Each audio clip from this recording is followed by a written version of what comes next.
On my birthday, my grandfather came to visit me. "Did you like the car I sent you last year?" he asked. I replied, "What car?"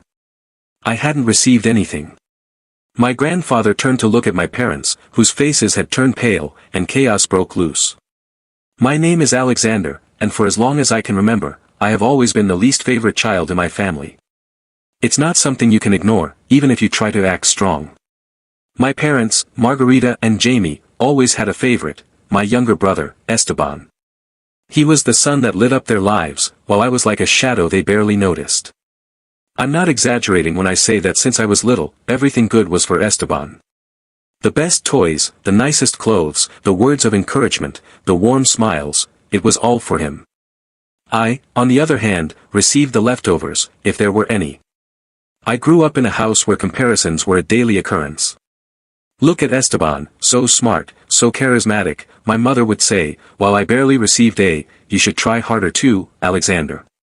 My father was no better. He was always busy praising Esteban for anything, from a mediocre drawing to an average grade in school. I, on the other hand, could get perfect grades or win a school competition, and the only thing I would get was a good. But don't get complacent. It was as if my existence was an inconvenience to them. Despite that, I was never one to give up. When I finished high school, my parents made it clear that there was no money for me to go to college. "We can't afford everything, Alexander. Esteban needs more support. He has a brilliant future," my mother once told me with that cold look she always reserved for me. So, at 18, I started working at a shopping mall. It was a simple job, the kind that requires no experience. I worked in a clothing store, folded shirts, organized shelves, and smiled at customers even when I was exhausted. The pay wasn't great, but it was enough for the basics, food, some clothes, and an occasional outing with my friends. It was my way of holding my head high, of proving to myself that I didn't need my parents' approval to get ahead. Meanwhile, Esteban didn't work, he didn't even try. My parents justified it by saying he was finding his path, or that he was too young to worry about those things. At 20 years old, the only thing he did was spend the day at home playing video games or going out with his friends, always with money that he mysteriously never lacked.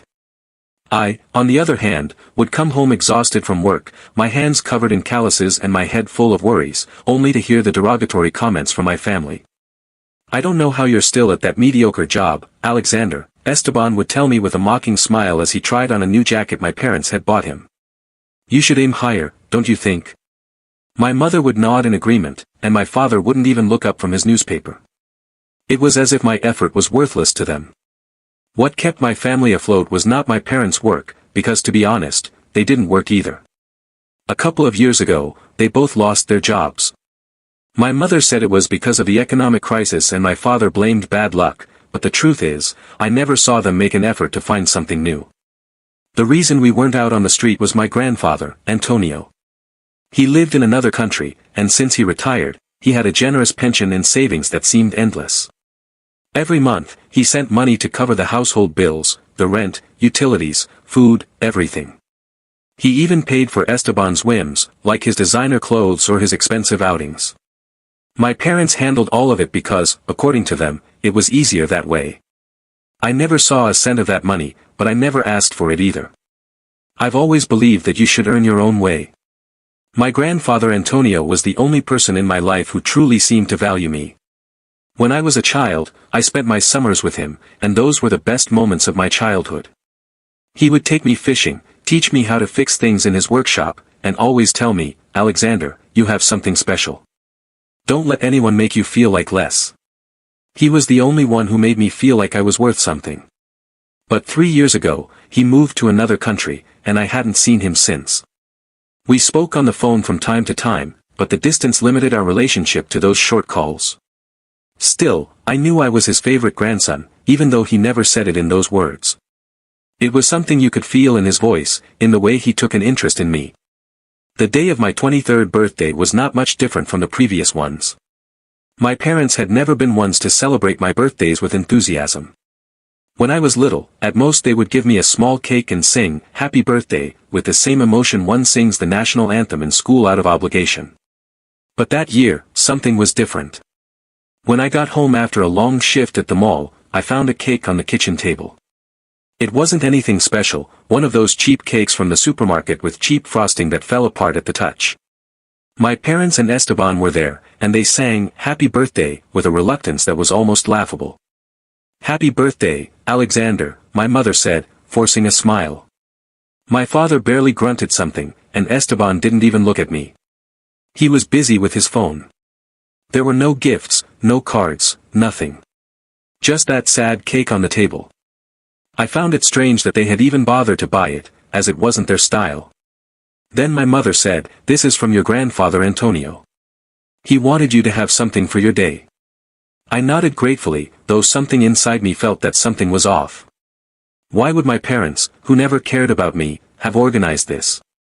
But I didn't dwell on it. I thought maybe my grandfather had specifically asked them to do something for me. That night, I cut the cake and we each had a piece. Nobody said much, and the celebration lasted less than 10 minutes. Then everyone went back to their own thing. Esteban to his room, my father to the couch to watch TV, and my mother to check her phone. I went to my room feeling more alone than ever, but I let it go. It was my life, and I was used to it. What did seem strange was what happened next. In the following weeks, I noticed that my parents and Esteban started to behave differently. Suddenly, they had money. It wasn't just that they paid the bills on time, but they started to indulge in luxuries. My mother bought new clothes from brands she used to say were a waste. My father showed up with an expensive watch, and Esteban was more unbearable than ever, showing off a pair of designer sneakers and talking about a trip they were planning.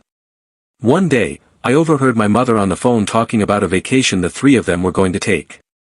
"Just us, a little getaway to relax," she said, as if I didn't exist. And so it was. They went on a week-long trip to a beach resort. They didn't even invite me. "There's no room, Alexander, and besides, you have to work, don't you?" my father told me with a smile that I couldn't tell if it was cruelty or simple indifference. I stayed home, working my shifts at the mall while they posted pictures on social media, smiling as if they were the perfect family. I'm not going to lie, it hurt. But I also wondered where they were getting so much money. My grandfather always sent enough for the bills, but this was different. Was Antonio giving them more? I decided not to think about it too much. Maybe it was just that, an extra gift from my grandfather. I didn't want to get into trouble. A year passed, and my life remained the same. The same job at the mall, the same salary that was barely enough, the same mockery from my family. Esteban still wasn't working, living like a king thanks to my grandfather's money, while my parents spoiled him as if he were a prince. I, on the other hand, continued to be the target of their comments. "Another year and you're still doing the same thing, Alexander," my mother once told me in a tone that dripped with contempt. "At your age, you should have a better job." Esteban would laugh, and my father would nod as if he agreed. I just clenched my teeth and carried on. When my 24th birthday arrived, I didn't expect anything special. I thought it would be another day of work, another cheap cake, if they even bothered, and the same bored faces from my family. But then something unexpected happened. I received a call from my grandfather Antonio. His voice sounded warm, as always, but also excited. "Alexander, my boy, how are you? I'm coming to visit you for your birthday today. I want to take you to dinner at the best restaurant in the city. Invite your parents and Esteban, this is a family celebration." I couldn't believe it. My grandfather was coming. I hadn't seen him in 3 years, and the idea of having him here filled me with a joy I hadn't felt in a long time. I accepted immediately, and he told me he would arrive in the evening. I was so excited. Finally, someone who truly loved me would be here. My grandfather kept his promise. He appeared at the door of the house with his usual smile and a hug that made me feel like I was that little boy spending summers with him again. He was a tall man with white hair and an energy that didn't seem to belong to someone his age. My parents and Esteban greeted him with forced smiles, as if they were nervous. I noticed my mother was quieter than usual and my father couldn't stop looking at his phone. Esteban, for his part, barely greeted my grandfather and stayed in a corner as if he were annoyed at having to be there. We went to the restaurant Antonio had chosen, one of those elegant places where the waiters treat you like royalty. The food was incredible, and for a moment, I felt special. My grandfather kept asking me how I was, how my job was going, what my plans were. It was the first time in a long time that someone was genuinely interested in me. My parents and Esteban, however, didn't seem to be enjoying themselves as much. They spoke little, and when they did, it was to make sarcastic comments about me. "Another year at the mall, huh, Alexander?"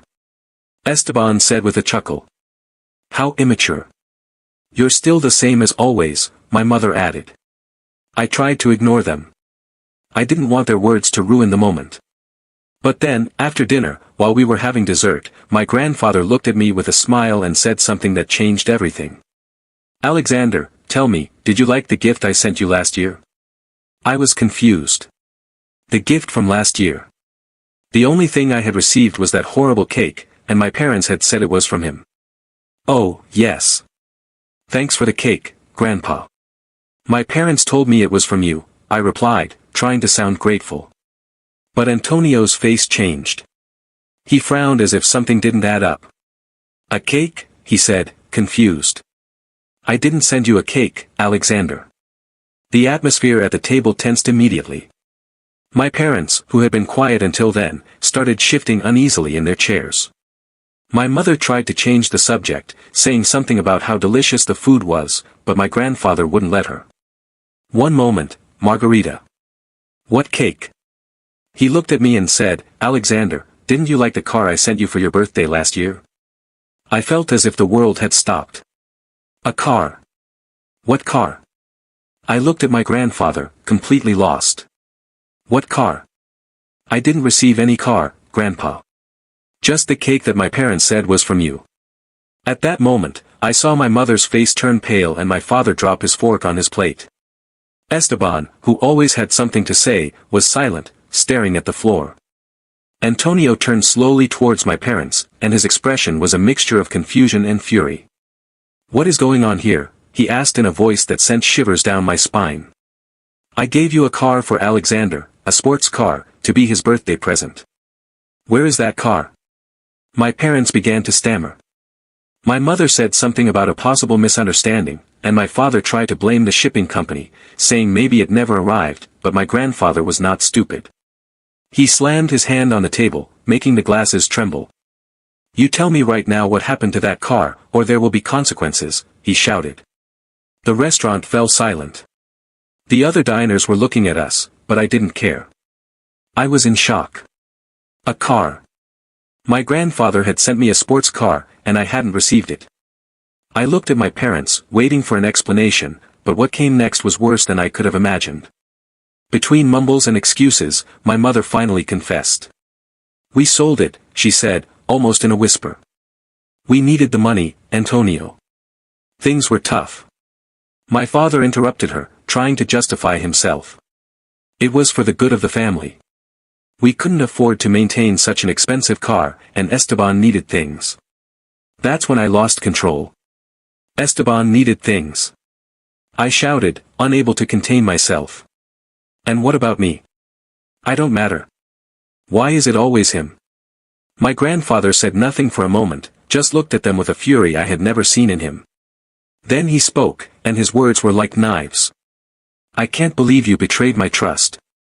I gave you that car for Alexander, my grandson, the one who has always worked hard, the one who never asks for anything, and you sold it to spend it on clothes, on trips, on things for Esteban. Seriously?"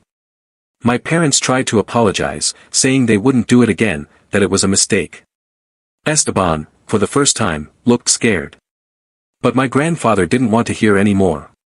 "Not one more cent," he said, standing up from the table. "It's over. Pay this bill yourselves." Then he looked at me and said, "Alexander, let's go." We left the restaurant, and my grandfather took me to his car. As he drove, he told me the whole truth. For years, he had been sending money for me, not just for the house. He transferred the money to my parents because he trusted them, but now he realized they had kept it all. The sports car wasn't the only thing. He had sent money so I could study, so I could have things that would help me get ahead. But my parents had used it for themselves and for Esteban. "I realized a long time ago how they treated you, Alexander," he said. "The teasing, the way they made you feel less. But this is the last straw." I was in shock, not just because of the car, but because of everything my grandfather had tried to do for me. I felt betrayed, but also relieved. Finally, someone saw the truth. Then, Antonio looked at me and said, "You're not going to stay here with them. Come with me. I live in a country where you will have opportunities. I'll help you start over." I didn't think twice. I accepted. A week later, I was on a plane with my grandfather, heading towards a new life. When I arrived at his house, I was blown away. It was a huge house with a garage full of sports cars. "Pick one," he said, smiling. "The one they stole from you is gone, but these are yours." I chose a bright red car, like something out of a movie. It was more than I had ever dreamed of. With my grandfather's help, I got a job at a major company. It wasn't just any job, it was a well-paying position with opportunities for growth. For the first time in my life, I felt like I was worth something. My grandfather was proud, and so was I. A few months later, my phone started ringing.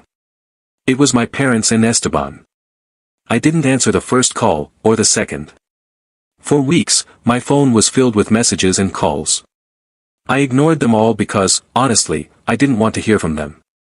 After what they had done, selling the car my grandfather had given me, using the money he sent for me on their own luxuries, mocking me for years, I felt no obligation to answer them. But one night, after a long day at work, curiosity got the better of me. I decided to answer just to see how far their audacity would go.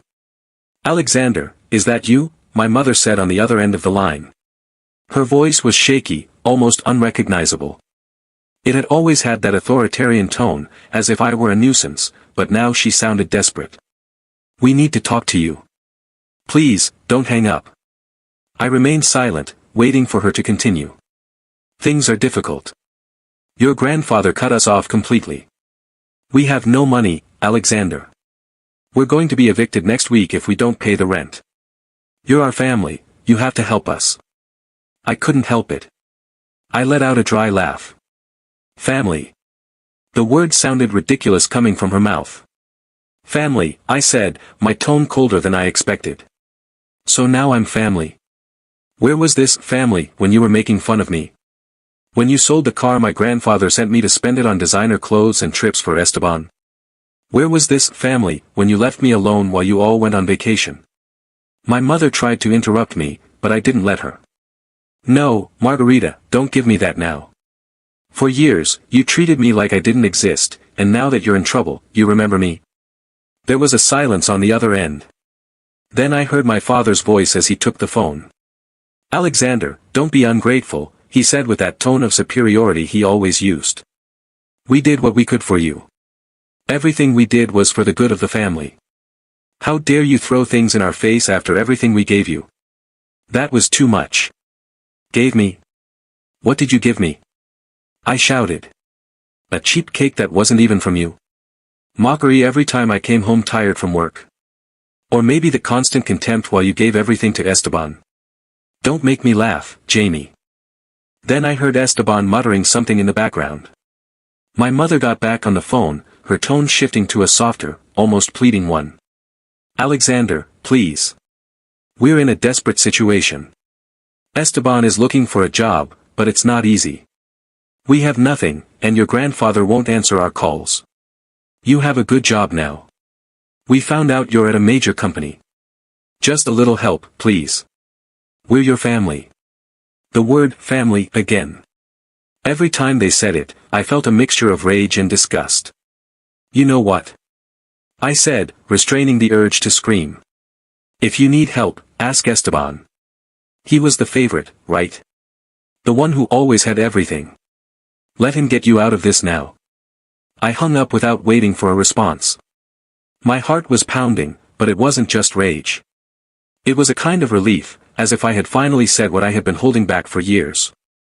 Weeks later, my grandfather told me they had been evicted.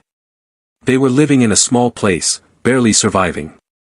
Esteban, who had never worked a day in his life, now had to fend for himself. My parents, who had always believed themselves superior, were in misery. I, on the other hand, was free. I had a good job, an incredible car, and most importantly, I had someone who believed in me. My grandfather Antonio gave me the opportunity my parents never wanted to give me, and for the first time in my life, I felt at peace.